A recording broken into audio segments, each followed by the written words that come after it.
باب الحوائج اے مولا غازی آئے ہیں در پہ تیرے سوالی باب الحوائج اے مولا غازی آئے ہیں در پہ تیرے سوالی ہمیں خبر ہے رد نہیں ہوگی ماشاء اللہ لا حول ولا قوة الا باللہ العلی العظیم اعوذ باللہ السمیع العلیم من الشیطان اللعین الرجیم بسم اللہ الرحمن الرحیم الحمد للہ رب العالمین وبہ نستعین وہو خیر المعین والصلاة والسلام علی سید المرسلین وآلہ الطیبین الطاہرین ولعنت الدائمۃ علی اعدائہم اجمعین رب اشرح لی صدری ویسر لی امری واحلل عقدۃ من لسانی یفقہوا قولی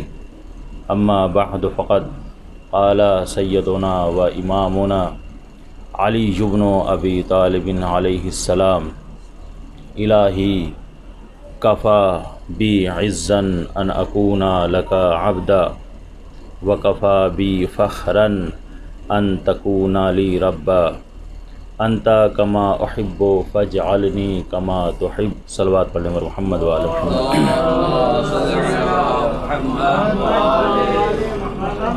محترم اور معزز سامعین اکرام، مولائے متقیان غالب علی کل غالب محبوب کل طالب حضرت علی بن ابی طالب علیہ السلام صلوات پڑھ دیں ان کی ذات گرامی۔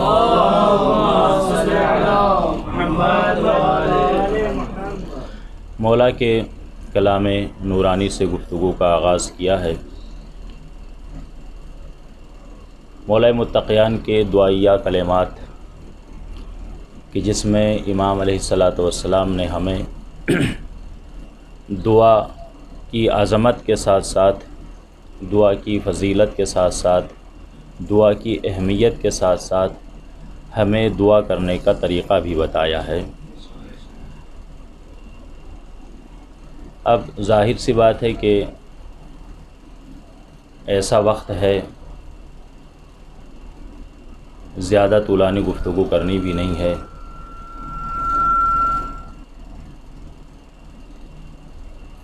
آپ ذرا بس میری طرف متوجہ رہیں تو یہی کافی ہوگا تاکہ بات پہنچانے میں ذرا سی آسانی رہے۔ ایک صلوات پڑھنے پر محمد والے۔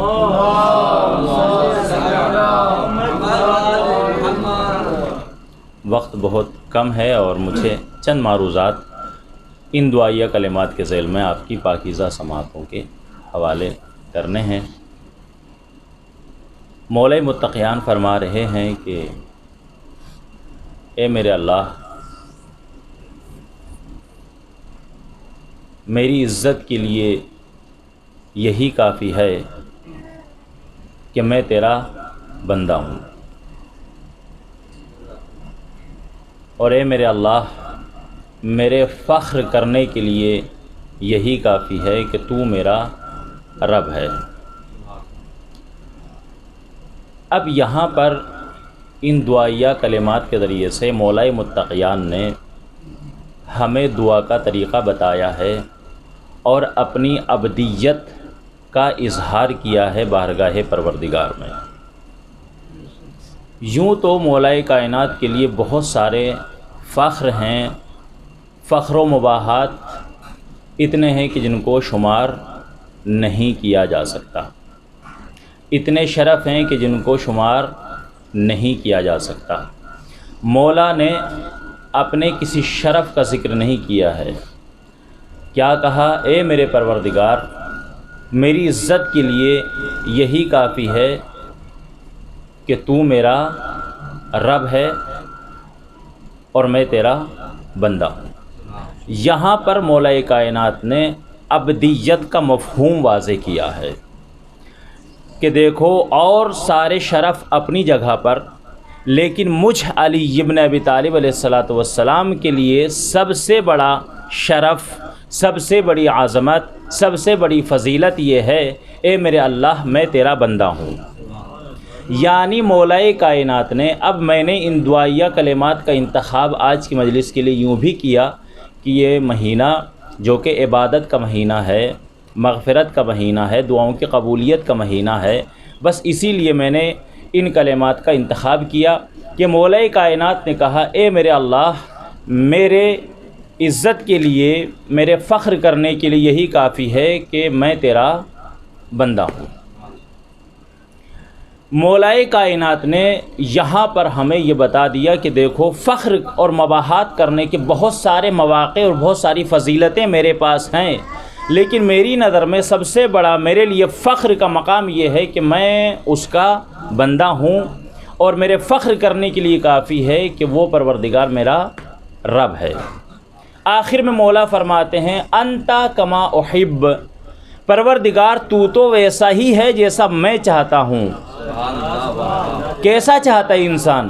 بھائی ایک باپ اور ایک بیٹے کے درمیان میں بھی جو رشتہ ہوتا ہے، چونکہ باپ کو بھی رب الاسرہ کہا جاتا ہے، خاندان کا سرپرست، پالنے والا، خیال رکھنے والا، تو ایک بیٹا بھی یہ چاہتا ہے کہ اس کا باپ اس کے لیے شفیق ہو، شفقت اس کے لہجے سے، اس کے کردار سے، اس کی گفتار سے شفقت جھلکے۔ تو پروردگار ہم سے کیسی محبت کرتا ہے؟ ایسی محبت کرتا ہے کہ 70 مائیں مل کر بھی اس محبت کا اظہار نہیں کر سکتی کہ جتنی محبت کا اظہار پروردگار ہم سے کرتا ہے۔ اب اتنی محبتیں کرتا ہے پروردگار، وہ چاہتا بھی نہیں کہ اس کا کوئی بندہ جہنم کا ایندھن بن جائے۔ اسی لیے پروردگار نے کہا وقال ربکم ادعونی استجب لکم، تم مجھ سے سوال کرو، مجھ سے دعا مانگو، میں تمہاری دعاؤں کو قبول کرنے والا ہوں۔ عزیزان گرامی، بہت سے مومنین، آپ نے بھی، آپ سے بھی ان کا سابقہ ہوگا، اور ہم سے بھی بعض مومنین نے یہ کہا ہے کہ ہم بہت ساری دعائیں کرتے ہیں اور ہماری دعائیں قبول نہیں ہوتی، اور ہفتہ، 2 ہفتہ، 3 ہفتہ، مہینہ، 2 مہینہ، 6 مہینہ دعا کرنے کے بعد انسان مایوس ہو جاتا ہے کہ لگتا ہے کہ پروردگار کو میری آواز پسند نہیں ہے، میری دعاؤں میں وہ تاثیر نہیں ہے، لہٰذا انسان دعا کرنا چھوڑ دیتا ہے۔ یہاں پر مولا کائنات نے کب تک دعا کی ہے؟ مسلسل مولا کائنات دعا کرتے رہے، نعوذ باللہ، استغفر اللہ ثم استغفر اللہ۔ کیا مولا کائنات کوئی دعا کرے اور بارگاہ پروردگار میں تاخیر ہو جائے؟ ایسا ممکن ہے؟ قطعاً ممکن نہیں ہے۔ ہم تصور نہیں کر سکتے اس بات کا کہ مولا کسی چیز کا سوال کرے اور وہ جب اس کا پروردگار اسے قبول نہ کرے۔ تو یہاں پر مولا کائنات کی دعا ہمارے لیے بہترین آئیڈیل ہے۔ مولا کائنات کی دعا کو دیکھ کر ہم مطمئن ہو جانا چاہیے ہمیں کہ دیکھو، اگر ہم بھی بارگاہ پروردگار میں دعا کر رہے ہیں اور دعا میں تاخیر ہو رہی ہے، اس میں کوئی نہ کوئی سبب ہے، کوئی نہ کوئی وجہ ہے۔ ایک صلوات پڑھنے پر محمد والے محمد۔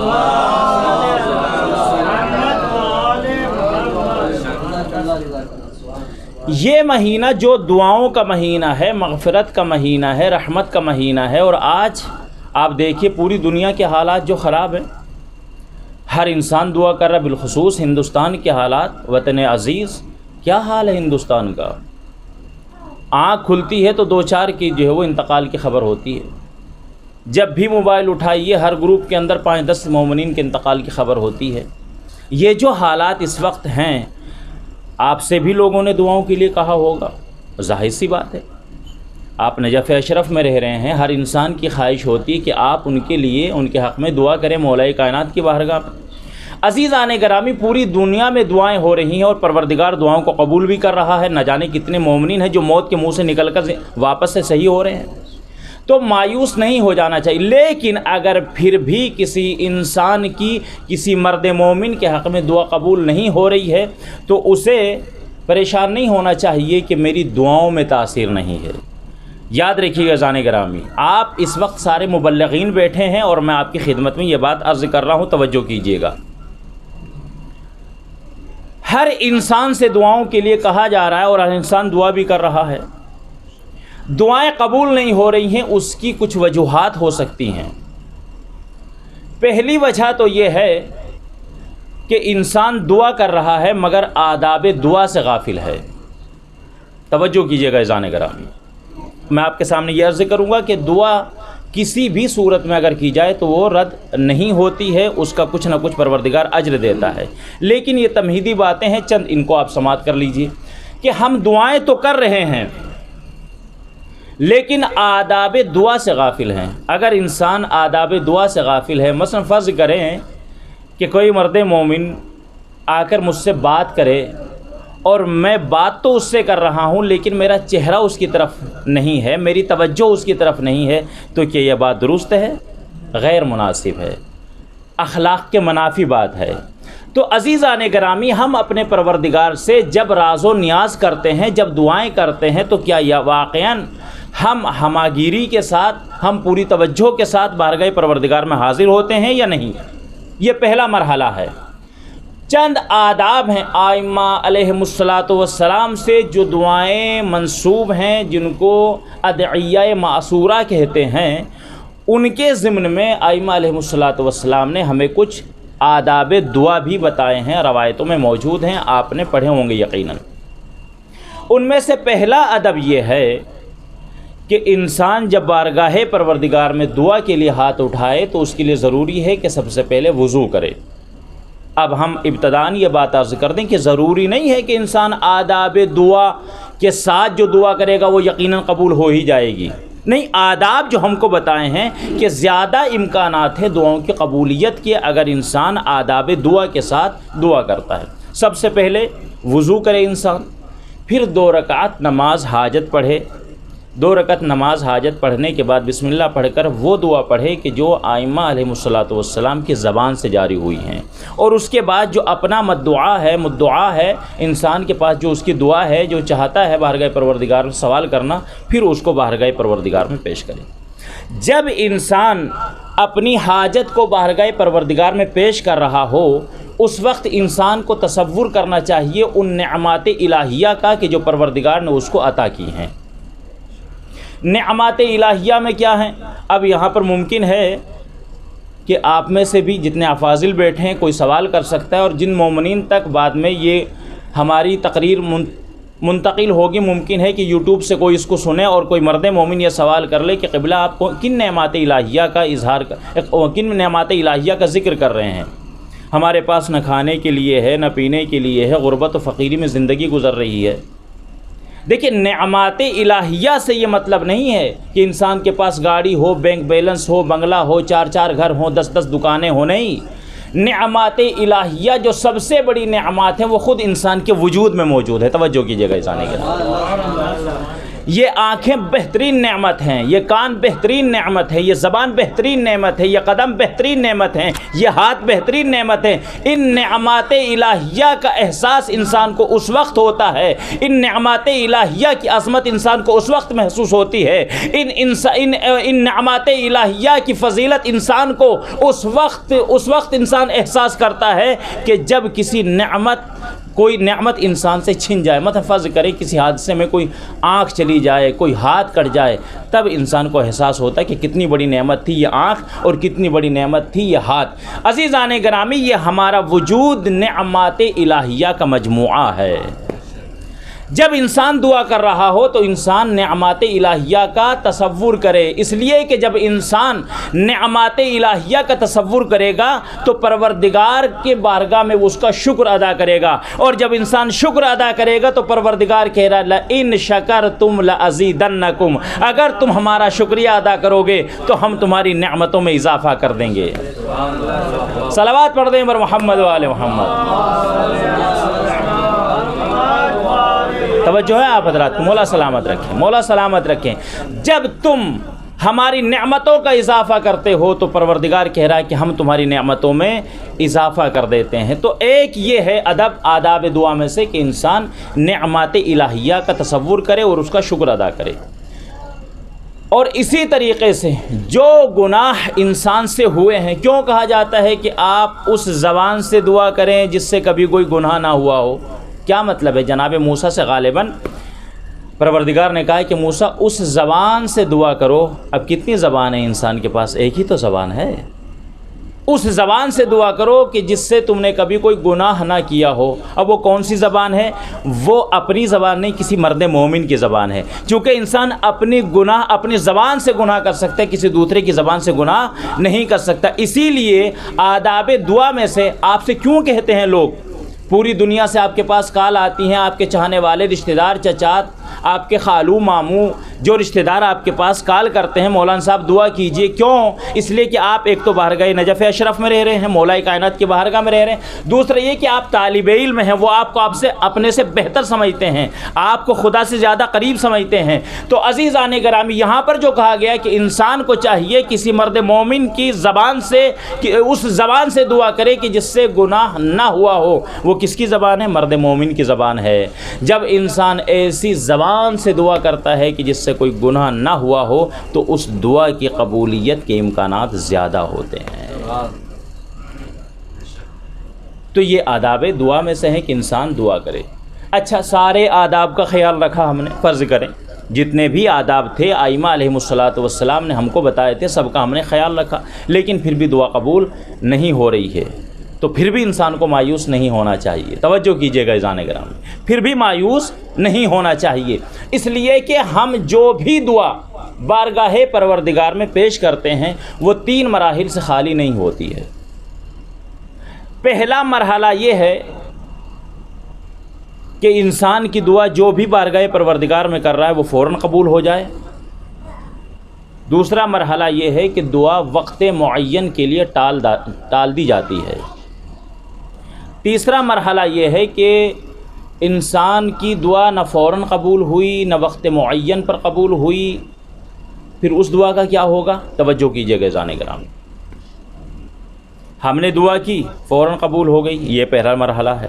دوسرا مرحلہ یہ ہے کہ کوئی دعا کرے کہ پروردگار مجھے فلاں نعمت عطا فرما، لیکن نعمت کے حصول کا وقت نہیں آیا ہے۔ فرض کریں طلبہ بیٹھے ہیں، تو میں آپ سامنے کی مثال پیش کرتا ہوں، کوئی طالب علم لجنہ میں پاس نہیں ہے، وہ دعا کرتا ہے پروردگار اس سال کے امتحان میں لجنہ میں پاس ہو جاؤں۔ دعا اس نے کی، سارے آداب دعا کا خیال رکھا، دعا بارگاہ پروردگار میں قبول بھی ہو چکی ہے، لیکن ابھی قبولیت کا وقت نہیں آیا ہے۔ وہ کب آئے گا؟ کہ انسان جب محنت کرے، اس کے بعد امتحان دے، امتحان کا نتیجہ آیا، اس کا رزلٹ سامنے آ گیا کہ ہاں انسان طالب علم لجنہ میں ناجح ہو چکا ہے۔ اس کا مطلب یہ ہے کہ جب ہم نے اس ماہ مبارک میں دعا کی تھی، دعا تو اسی وقت قبول ہو چکی تھی، لیکن قبولیت کے دعا کا وقت اس وقت تھا کہ جب رزلٹ سامنے آیا ہے۔ توجہ ہے حضرات کی؟ تو پہلا مرحلہ فوراً قبول، دوسرا مرحلہ وقت معین کے لیے ٹال دی جاتی ہے۔ تیسرا مرحلہ کون سا ہے؟ تیسرا مرحلہ یہ ہے کہ نہ انسان کی دعا فوراً قبول ہوئی نہ وقت معین پر قبول ہوئی، یہاں تک کہ دنیا میں اس کی کوئی دعا قبول ہی نہیں ہوئی جو وہ چاہتا ہے۔ وہ تیسرا مرحلہ کیا؟ انسان چاہتا ہے کہ مجھے ایک دکان مل جائے کسی شہر میں، پروردگار نے اس کی یہ دعا قبول نہ کر کے اس کی سرکاری نوکری لگا دی۔ توجہ ہے آپ حضرات کی؟ اس لیے کہ دکان ممکن ہے کہ دکان مل جاتی، لیکن کسی ایسے انسان کے برابر میں دکان ملتی کہ جو متعصب ہوتا، جو اس کے لیے وبال جان بن جاتا۔ تو پروردگار نے چاہا کہ اس سے بہتر اس کے لیے یہ ہے کہ اس کو سرکاری ملازم بنا دیا جائے۔ تو عزیزان گرامی، کبھی یہ ہوتا ہے کہ انسان کی دعا قبول تو ہو رہی، لیکن وہ نہیں جو مانگ رہا ہے، وہ کہ جس میں مصلحت ہے انسان کے لیے۔ توجہ آپ حضرات کی؟ اسی طرح اچھا یہ بھی مرحلہ جو تیسرے مرحلے میں بات کر رہے ہیں کہ فوراً قبول نہیں ہوئی، وقت معین پر بھی قبول نہیں ہوئی، دنیا میں قبول ہی نہیں ہوئی ہے، پھر کیا ہوا؟ یہ جو ہم نے دعائیں کی یہ ساری ضائع چلی گئیں، وقت برباد ہو گیا؟ نہیں عزیزان گرامی، جو بھی ہم دعا کر رہے ہیں اگر وہ دعا دنیا میں قبول نہیں ہو رہی ہے تو اس دعا کے عوض میں پروردگار حشر کے میدان میں ہمیں نیکیاں عطا کرے گا۔ جب انسان کا نامہ اعمال انسان کے سامنے پیش کیا جائے گا اور انسان دیکھے گا فلاں بھی نیکی ہے، فلاں بھی نیکی ہے، فلاں بھی نیکی ہے، تو انسان عرض کرے گا کہ یہ نیکیاں تو میں نے کی ہی نہیں تھی، یہ اعمال خیر تو میں نے کیے ہی نہیں تھے، یہ جزا کیسی مل رہی ہے؟ تو آواز آئے گی کہ یہ تمہاری ان دعاؤں کا عوض تمہیں مل رہا ہے جو تم نے دنیا میں دعائیں کی تھی، لیکن دعا کی قبولیت میں تمہارے لیے مصلحت نہیں تھی، اس لیے ہم نے ان دعاؤں کا عوض تمہیں نیکیوں کی صورت میں یہاں پر عطا کیا ہے۔ تو روایتوں میں ہے کہ انسان اس وقت تمنا کرے گا، اے کاش دنیا میں میری کوئی دعا قبول نہ ہوتی، کتنا بہتر ہوتا کہ ان تمام دعاؤں کے عوض میں یہاں پر مجھے نیکیاں مل جاتی ہیں۔ عزیزان گرامی، جب بھی انسان بارگاہ پروردگار میں دعا کر رہا ہے، اگر دعا قبول نہیں ہو رہی ہے، چونکہ آپ دین کے مبلغ ہیں، حوزہ نجف اشرف کے طالب علم ہیں، یہ سوال آپ سے ہوتے ہوں گے اور یقیناً آپ مجھ سے عمدہ جواب ان کو دیتے ہوں گے، لیکن یہ ایک میری چھوٹی سی گزارش ہے کہ مومنین سے جب بھی آپ سے کوئی کہے کہ مولانا صاحب دعائیں قبول نہیں ہو رہی ہیں، تو آپ ان کو مطمئن کریں، ان کو آپ دلاسا دیں کہ دیکھیے پریشان نہ ہوئیے، آپ دعا کرتے رہیں، دعا کرنا ہمارا کام ہے، عطا کرنا اس کا کام ہے۔ دعاؤں سے انسان کو کبھی اپنا دامن نہیں بچانا چاہیے، کبھی اجتناب نہیں کرنا چاہیے، اس لیے کہ مولا کائنات کی سیرت ہماری آنکھوں کے سامنے ہے۔ مسلسل سال ہر سال مولا دعا کرتے رہے ہیں، پروردگار مجھے ایک ایسا بیٹا عطا کر جو کربلا میں میرے حسین کے کام آئے۔ کب تک دعا کرتے رہے مولا کائنات؟ مسلسل دعا کرتے رہے ہیں۔ مولا کائنات کو کیا ضرورت تھی؟ ہم کو بتایا ہے کہ دیکھو دعا کرنے سے کبھی مایوس نہ ہونا۔ کوئی کیا سمجھے گا اس لعل کی قدر و قیمت، برسوں ڈھونڈا ہے علی نے تو ملا ہے عباس، یا یوں کہا جائے کہ برسوں مانگا ہے علی نے تو ملا ہے عباس۔ عزیزان گرامی، سال ہر سال مولا دعا کرتے رہے ہیں، تو یہ مولا کائنات نے ہمیں درس دیا ہے کہ دیکھو دعا کرنا تمہارا کام ہے، قبول کرنا اس کا کام ہے۔ عزیزان گرامی، مولا عباس کہ جن کو مولا کائنات نے نماز شب کی دعاؤں میں مانگا ہے، پروردگار ایک ایسا بیٹا دینا جو کربلا میں میرے حسین کی مدد کرے، میرے حسین کی نصرت کرے، اور پروردگار نے دعا قبول بھی کی۔ حضرت عباس مولا کائنات کو عطا بھی ہوئے، پرورش شروع ہوئی۔ حضرت عباس کے کانوں میں بچپن سے ایک ہی رس گھولا گیا تھا، عباس تم کربلا کے لیے ذخیرہ کیے گئے ہو، عباس تم کربلا کے لیے ہو۔ یہی وجہ ہے کہ جو کچھ مراحل آئے ہیں ایسے کہ جہاں پر مولا عباس نے چاہا کہ اپنی شجاعت کے جوہر دکھاؤں، تو ان کو یہی کہہ کر منع کر دیا گیا کہ عباس یہ لڑنے کا مقام نہیں ہے، ابھی کربلا بہت دور ہے۔ عزیزان گرامی، مولا کائنات حضرت علی علیہ السلام نے ہمیں دعاؤں کا طریقہ بتایا۔ قسم خدا کی سب سے بڑا شرف انسان کے لیے یہ ہے کہ انسان بارگاہ پروردگار میں اپنی عبودیت کا اظہار کرے، انکساری کا اظہار کرے، عاجزی کا اظہار کرے۔ آداب دعا میں سے چونکہ دامن وقت میں گنجائش نہیں ہے، میں نے بہت سارے باتوں کو چھوڑ دیا ہے کہ جو آداب آئمہ علیہ السلام نے ہمیں بتائے ہیں، ان میں سے ایک ادب یہ ہے کہ انسان اپنی عاجزی کا اظہار کرے، روئے، گڑ گڑائے، خضوع اور خشوع کے ساتھ انسان بارگاہ پروردگار میں دعا کرے۔ مولا کائنات بھی خضوع اور خشوع کے ساتھ گڑ گڑا کر بارگاہ پروردگار میں دعا کرتے رہے ہیں، تو حضرت عباس جیسا لعل آپ کو عطا ہوا ہے۔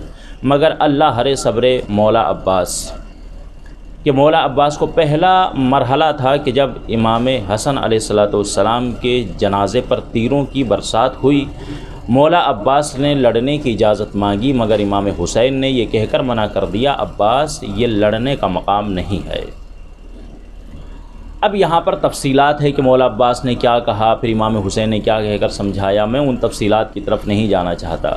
دوسرا مرحلہ ہے کہ جب امام حسین علیہ السلام کو ولید نے حکم یزید سے اپنے دربار میں بلایا اور امام حسین سے یزید کی بیعت کا مطالبہ کیا، اس وقت بھی مولا عباس نے لڑنے کی اجازت مانگی، مگر امام حسین نے پھر وہی جملہ کہہ کر عباس کو منع کر دیا کہ عباس یہ کربلا نہیں ہے۔ تیسرا مرحلہ ہے کہ جب حضرت عباس امام حسین کی ہمراہی میں کربلا پہنچ چکے ہیں، 2 محرم ہے، عزاداروں وہاں پر جب خیام حسینی کے ہٹانے کی بات آئی، اب حضرت عباس اپنے آپ کو سنبھال نہ سکے، قبضہ تلوار پر ہاتھ ڈالا۔ حضرت عباس چاہتے تھے کہ ان لعینوں کو 2 ٹکڑے کر دیں، مگر اب امام حسین کیا کہہ کر عباس کو منع کریں؟ یہ عباس جو دعائے علی ہے، جس کو مولا علی نے پروان چڑھایا تھا کربلا کے لیے، اب تو کربلا آ چکی ہے نا، کربلا کا مقام ہے، کربلا میں موجود ہیں، حضرت عباس کو کیا کہہ کر منع کریں؟ ایک مرتبہ جناب زینب کا سہارا لیا۔ اسی لیے تو جناب زینب کو، جہاں پر اور بہت ساری وجوہات ہیں کہ آپ کو شریکت الحسین کہا جاتا ہے، وہاں پر ایک وجہ یہ بھی ہے کہ امام حسین علیہ السلام نے فوراً جناب زینب کا سہارا لیا، بہن زینب قیامت ہو جائے گی، اے میری ماں جائی میں عباس کو کیا کہہ کر منع کروں، آپ جائیے اور آپ عباس کو منع کیجئے۔ جناب زینب نے جناب فضہ سے کہا کہ جا کر عباس سے کہہ دیں کہ بھیا ابھی لڑنے کا وقت نہیں آیا ہے، جنگ کا وقت نہیں آیا ہے، تمہاری آقا زادی تمہیں حکم دیتی ہیں کہ تلوار نہ اٹھانا۔ حضرت عباس نے حکم زینب کو سنا اور حضرت عباس نے اپنی نگاہوں کو جھکا لیا۔ عزادارو یہاں وقت گزرتا رہا، عاشور کا دن آ گیا۔ مولا سلامت رکھیں آپ حضرات کو۔ بس مجھے اجازت دیں کہ مصائب کے 3-4 جملے آپ کی سماعتوں کے حوالے کر سکوں تاکہ آج کی مجلس کا کچھ حق ادا ہو جائے۔ جب سارے اصحاب و انصار شہید ہو چکے، جگر کے پاروں میں بھی بہت سارے شہید ہو چکے، حضرت عباس یہ جناب علی اکبر یہ 2 جوانوں میں بچے ہوئے۔ ایک مرتبہ حضرت عباس آتے اور آنے کے بعد کہتے، اس لیے کہ روایتوں میں اختلاف ہے کہ حضرت علی اکبر پہلے شہید ہوئے یا حضرت عباس پہلے شہید ہوئے ہیں۔ بہرحال اختلاف اپنی جگہ پر۔ مجھے عرض یہ کرنا ہے کہ جب حضرت عباس آئے مولا کی بارگاہ میں اور آنے کے بعد کہا، اے مولا اب دشمنوں کے طعنے مجھ سے سنے نہیں جاتے، مولا مجھے لڑنے کی اجازت دے دیں۔ امام حسین نے کہا، عباس تم میرے لشکر کے علمبردار ہو۔ تو حضرت عباس نے یہی کہا کہ آقا وہ لشکر ہی کہاں ہے کہ جس کا عباس علمدار تھا، مجھے اجازت، آپ مرحمت فرمائیں۔ جب حضرت عباس نے زیادہ اصرار کیا تو امام حسین نے کہا، عباس جانا ہی چاہتے ہو، کیا ان بچوں کے العطش العطش کی آوازیں نہیں سن رہے ہو؟ کہ ہاں آقا سن رہا ہوں۔ کہا، عباس ان بچوں کے لیے پانی کا اہتمام کرو۔ حضرت عباس نے مشک سکینہ کو لیا۔ حضرت عباس گھوڑے پر سوار ہوئے، چلنا چاہتے تھے کہ امام حسین نے آگے بڑھ کر عباس سے تلوار کو واپس لے لیا، ایک ٹوٹا ہوا نیزہ حضرت عباس کو دیا اور کہا، بھیا پانی لانے کی اجازت ہے، لڑنے کی اجازت نہیں ہے۔ اللہ اکبر۔ حضرت عباس نہر علقمہ پر پہنچے، جانے کے بعد آپ نے پانی بھرا، پلٹنا چاہتے تھے، 3 دن کے بھوکے پیاسے ہیں۔ عزادارو آپ روزے سے ہیں اور اس وقت روزہ کھلنے کا وقت بالکل قریب ہو چکا ہے، آپ کے اوپر پیاس کا غلبہ بھی ہے، بھوک کا غلبہ بھی ہے۔ عزادارو آپ نے ابھی 12-14 گھنٹے پہلے کھانا کھایا تھا، پانی پیا تھا، آپ کے پاس وافر مقدار میں کھانا بھی تھا، پانی بھی تھا، آپ کو کسی نے منع نہیں کیا ہے، آپ نے خوب سیر ہو کر کھانا کھایا، سیر ہو کر پانی پیا ہے۔ لیکن حضرت عباس کی بھوک و پیاس کا احساس کرے، 3 دن کے بھوکے پیاسے ہیں مولا عباس، نہر علقمہ سے پانی بھر کر واپس چل رہے ہیں۔ ایک مرتبہ لعینوں نے للکار کر کہا کہ اگر یہ پانی خیام حسینی میں پہنچ گیا تو ہم میں سے کوئی زندہ نہیں بچے گا، لہٰذا چاروں طرف سے عباس کو گھیر لیں۔ عزادارو اب تصور کریں، ایک تنہے تنہا ہے حضرت عباس، لڑنے کے لیے آپ کے پاس تلوار نہیں ہے، صرف دفاع کرنے کے لیے ایک ٹوٹا ہوا نیزہ ہے۔ ایک مرتبہ پھر بھی ظالموں کی یہ ہمت نہ ہوئی کہ عباس کے قریب آ سکیں۔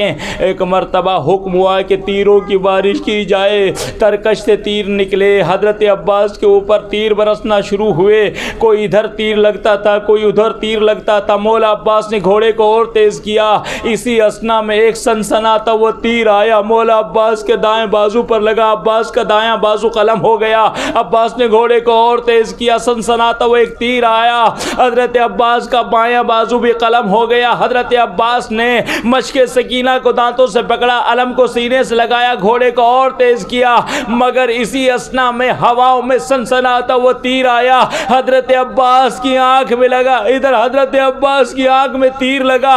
حضرت عباس نے ایک مرتبہ گھوڑے کو آہستہ کیا، اپنے سر کو جھکایا، گھٹنوں میں دبا کر تیر کو نکالنا چاہتے تھے کہ ایک مرتبہ ایک ظالم نے موقع غنیمت جانا، خدا لعنت کرے اس ملعون پر، کہ حضرت عباس کے سر پر گرز کا وار کیا، عباس کا سر شکا۔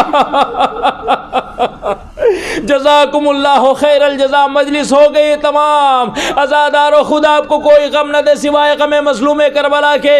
عزادارو ادھر حضرت عباس کا سر شگافتہ ہوا، عباس نے گھوڑے کو واپس کر دیا کہ اب بچوں کو کیا منہ دکھاؤں گا۔ ادھر حضرت عباس زین کی بلندی سے زمین پر آئے، امام حسین خیام سے نکلے، اینا اینا عباس، اینا اینا عباس۔ حضرت عباس تک پہنچتے پہنچتے نہ جانے کتنی مرتبہ زہرا کا لال زمین پر گرا، کبھی اٹھتے تھے کبھی گرتے تھے، اپنے بھائی کے سرہانے پہنچے۔ خدا کسی بھائی کو بھائی کا یہ منظر نہ دکھائے جو حسین نے عباس کا منظر دیکھا، جوان بھائی جلتی زمین پر زخموں سے چور پڑا ہے۔ الا لعنۃ اللہ علی القوم الظالمین وسيعلم الذين ظلموا أي منقلب ينقلبون.